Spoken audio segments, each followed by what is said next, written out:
Hello, Wednesday 1 class. This is your notes for section 3.4 part 2. So this section we're talking about exponential log equations. In the second part we're going to do the log equations. So what we have to do here, what we're being asked to do, is find the variable. The variable is going to be inside the logarithm if it's a log equation. And find the value of the variable that makes the equation true. And the way that we do that is we get, if there's only a single log or just logarithms on one side of the equation, we get the logs together and the constants on the other side, meaning we isolate the log part. And then we switch to exponential. We switch it to exponential form, and because this is where the variable is going to be inside this m expression here, the variable will be inside of there somewhere.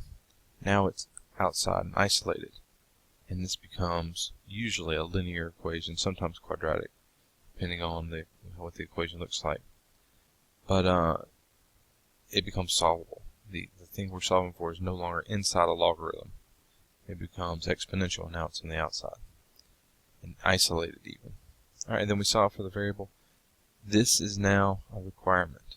You have to check your work. You can't just do it because you want to make sure that you got the right answer. Sometimes the solutions that you get in part 3, because we change from log to exponential, like I said, that sometimes this will be linear and quadratic. When we solve it, the solutions that you get in part 3 of the step don't work back in the original form of the equation. So that's why you've got to absolutely have to check. Okay, have to. And the things that you're going to be looking for when you check are things that make the original logarithms undefined, or like a negative in there or 0 in there. Alright, now log base 3 of x equals 4. That's already in this form, so step 1's done. Alright, and now we're going to change the logarithm to exponential using the definition. So 3 to the 4th equals x. Alright, and just like that, it's solved. 3 to the 4th is 81. 81 equals x. We've solved for the variable. Okay, so the last step, check. It says plug in 81 right here and see if it works. 3 to the 4th is 81. You can check it in this form if you can change it correctly, but you can also plug it into your calculator to check. Alright, so using change of base, I put 81 in there for the x. So the log of x divided by the log of 3. Okay, so the log of 81 divided by the log of 3. That's the change of base form of this. And I get 4. So it works. Alright, natural log of x equals 2. Remember, natural log is the log base e of x. Alright, so when I change this to exponential, I get this to this power, so e to the second power equals x. Alright, and because e is one of those numbers like pi, that is the exact answer, e squared. Alright, if you want to check it, again, same thing. We would type in the natural log of e squared. Alright, and we get 2. So remember, natural log is log base e. You can still use this definition. You just have to write it in that form. You don't actually even have to rewrite it. You can just stick the e in right there. Remembering that's your base. Still change the base the same way. E to the second equals x. Alright, same thing. We got something that looks like that, but now the value of m, the expression m that's inside the logarithm, is a little bit more complicated. Not much more, just a little more. So the same process. We've got a log equal to a number, a single log. So we're going to use that change of base. So change to exponential. So 4 to the 3rd equals, and then we come back across this stuff, 3x plus 2. And now we solve it. 4 to the 3rd is 64. And then it's a linear equation, so just solve the linear equation. 3x equals 62, divide both sides by 3. I get x equals 62 thirds. Alright, that's a decimal won't go evenly. So when I have a situation like that, a fractional answer, when I go to the check step, I'm going to use the store feature. I'm going to type in 62 thirds. I'm going to store that as x. Alright, so there's 62 thirds. Now when I type this in, I'm going to write the log. Remember, change of base says the log of the original input, so 3x plus 2, divided by the log of the original base, which is 4. Right, and I get 3 like it said I should. Okay, so you can use that feature to check the store feature. Alright, still, this is a log equation because we're solving for x, and x is inside the logarithm. But just like with the exponential equations that we did in the last section, the first thing you want to do is to get the log part by itself. If there's just one log in the equation and it's on one side by itself, or if it's not by itself, you need to get it by itself. So the first thing I'm going to do here is subtract 7 away. So I get 3 times the natural log of x equals negative 1. Alright, and then I'm going to divide both sides by 3. And I've got the natural log of x equals negative 1/3. So now I have something that looks like this. A log equals a number. Right, log equals number. Again, remember, natural log is base e, so when we switch, we get e to the negative 1/3 equals x. There's our solution. Alright, now we check it. To check it again, if it's got e's and fractions and everything like that involved in the answer or the solution, I'm going to use the store feature. So I'm going to write e to the negative 1/3 store as x. Alright, and then I'm going to go back and rewrite the original equation. So I get 6, so that means I've done it correctly. Alright, this one looks a little different because it has 2 logs instead of just one like the previous few have. But remember, the properties of logarithms allows us to condense these things if the 2 logs are separated by addition or subtraction into a single log, and then we'll have something that looks like the last 2 examples. So the first thing we're going to do is condense these 2.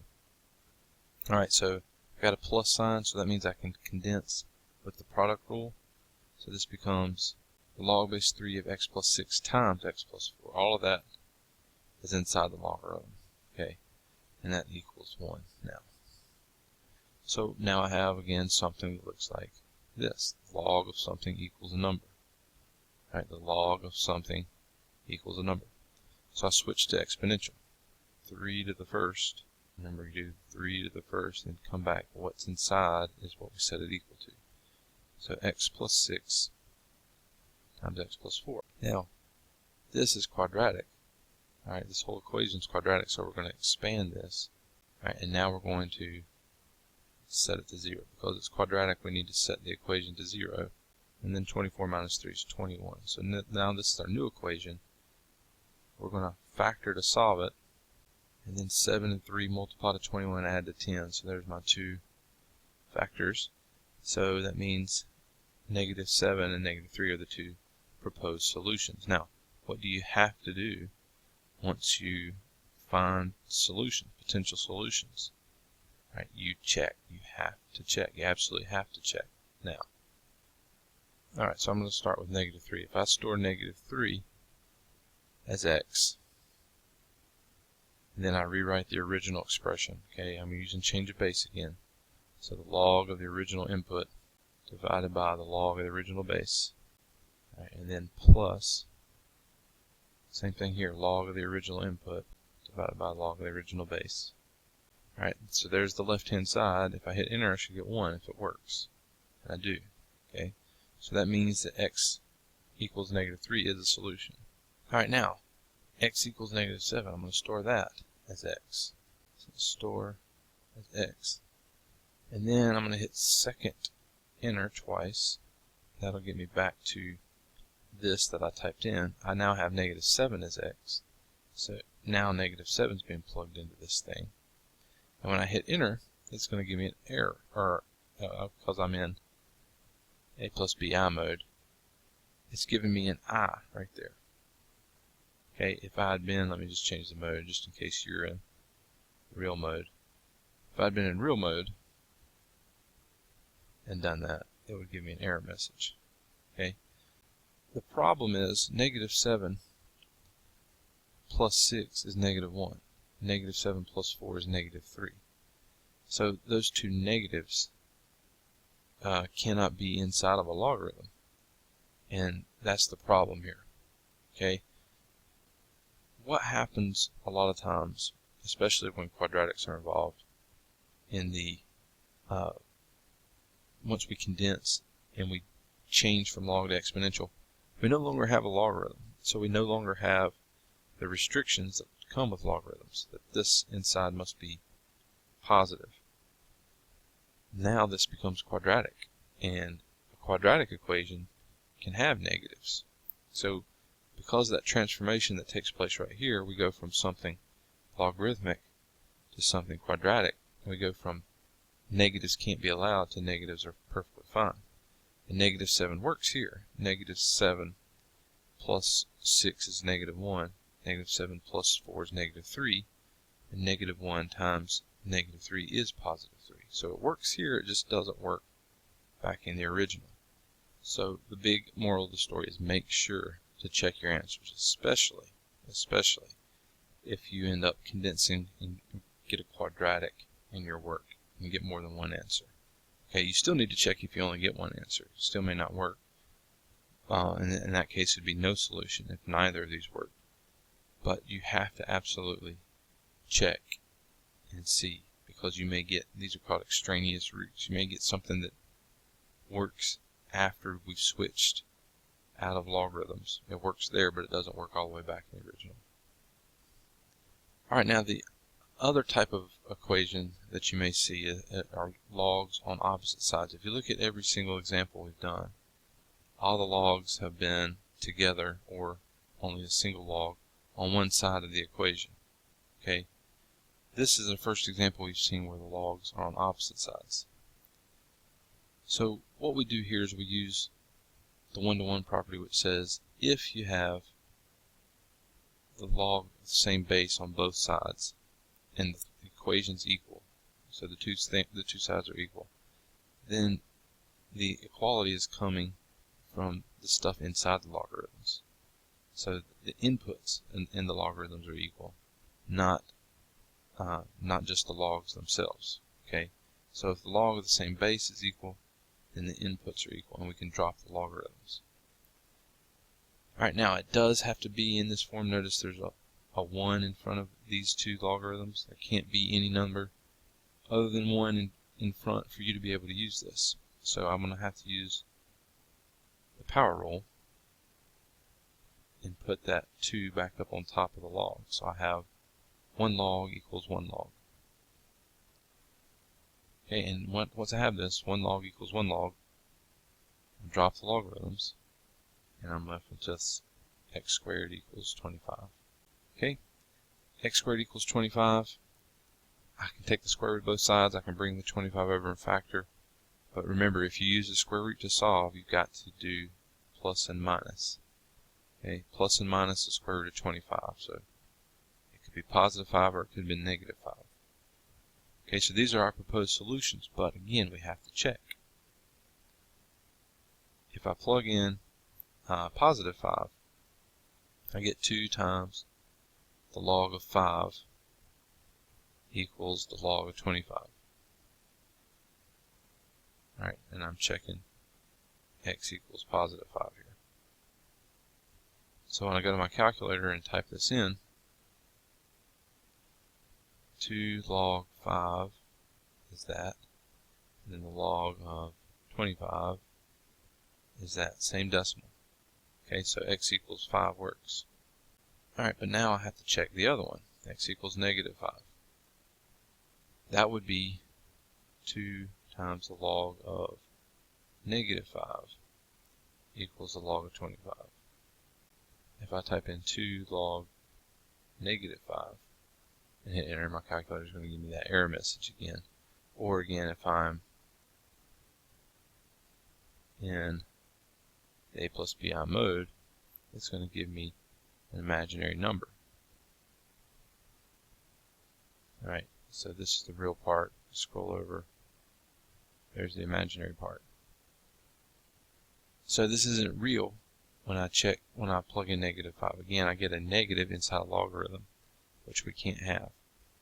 So that one doesn't work. There's only one solution. Okay, so again, make sure you're doing that last step when you're doing these log equations. Alright, same thing over here. I got to condense. I've got 2 logs, so I'm going to condense that to log. And then these two things get multiplied together. X times 4 is just 4x. Alright, I can drop the logarithms because I have the one-to-one property going on here. So I just get x plus 4 equals 4x. Right now this is linear. I'm going to subtract x from both sides. So 4 equals 3x. And finally divide. So x equals 4/3. And then I would check that with the calculator. So 4/3 is going to be stored as x. And then I'm going to type the left and right sides independently. So the log of x plus 4 is that. And then the log of x plus the log of 4 equals that. Alright. Alright, now we got natural logs everywhere. We got 4 different ones, but we got 2 on the left, 2 on the right. So we're going to condense. This is the natural log of, there's division here, okay, because it's a minus sign. So x minus 2 over x plus 3 equals, and then same thing over here, we got to condense these two together. And because of the minus sign, it's division as well. So natural log of x minus 1 over x plus 7. Now what a lot of people want to do is they want to use the one-to-one property here and just start dropping off the LNs. Just use the others. That's not what the one-to-one property works. Okay, it's 1 natural log to 1 natural log. So once we're here, now we can get rid of the natural logs. And we can just say it's the fractions that were inside the natural logs are what were equal. But you can't do it until then. Alright, I've got fractions set equal. I'm going to cross multiply those things. So I'm going to have x minus 2 times x plus 7. Alright, and then the other cross product is going to be these two. Equals x plus 3 times x minus 1. Alright, you may be looking at that thinking, well, that's going to be quadratic. And technically it is, but once we start grouping the terms together, you'll see the x squareds go away. Alright, there's what we get when we expand these two. When I go to, because this is quadratic, you're supposed to set it to 0. When I go to do that, the x squared is going to cancel away on both sides, and we're just left with now a linear equation. So now I'm going to group the x's together. So that gives me 3x minus 14 equals over here, all I have left is a negative 3. Add 14 to both sides. 3x equals 11, and then divide both sides by 3. I get x equals 11/3. Alright, and again, once I have a fraction that's going to be plugged into all this stuff, I'm going to use that store feature to check. Alright, 11/3 stored as x, and then I'm going to go through here and rewrite the original expression. Alright, there is the left hand side. I hit enter, I get that, and then I type in the right hand side, and I get that same thing. Okay, so because the left hand side and right hand side are equal, when I've got this stored as x, I know that it's the correct number. I know it's right. So that's my solution. Okay, but still, always check just to make sure, because you don't ever want to think that it's right and not be right. Alright, then one last type of problem. This is a table that you got to fill in. So this is the compound interest formula. And you're being asked, because they're giving you everything except for time, you're being asked to solve for time. So the way you have to go about doing that is you plug in everything, that you're given. So A is the amount accumulated, so 20,000. P is the original principal, so that's 12,500. Alright, and then there's the 1 plus. R is 5.75% is the decimal. Divided by N is the number of compound periods per year, that's 4. And then it's to the N, which again is 4, times T power, which is what we don't know, we're trying to solve for. Alright, so there is what we're being asked to solve. This is exponential, because what we don't know is up there in the exponent. So what we need to do is isolate the exponential part. The exponential part is what's in the parentheses to the variable power. So this 12,500 is going to be the first thing we do to get rid of it. We're going to take it away. Alright, left-hand side, 20,000 divided by 12,500 is 1.6. Okay, but if this ended up being a repeating decimal, then you would just simplify this fraction and leave it over there. Okay, we're trying to do exact math. But since it terminates 1.6, then I'll write that. Okay, equals. Now we are going to bring in logarithms. We have exponential raised to a power. Obviously, this is one of those where it's not going to be easy to change the bases to be the same. So instead of that, I'm going to bring in natural logs equals a natural log of this. Alright, remember the whole purpose for putting in natural logs is to be able to bring this power down in front here. Alright, and then because we have a linear equation now because we brought that power down, T is what we're solving for. It's just being multiplied by two different numbers. We can divide those two numbers away. Alright, and the 4 will cancel. This stuff in the parentheses will cancel. And there's our exact answer. Alright, there is our exact answer. But more than likely on a question like that, you would be asked to approximate it. So natural log 1.6 divided by, make sure you have the parentheses around this denominator. Okay, and then there's your answer, 8.23. So there's your way to solve this. Okay, so you just plug everything in, isolate the exponential, bring in logs to get the power down, and then divide away everything other than the variable that you're solving for. Keep everything in fraction form or decimal form if the decimal terminates. This would actually terminate as well, but you could write it in decimal as well.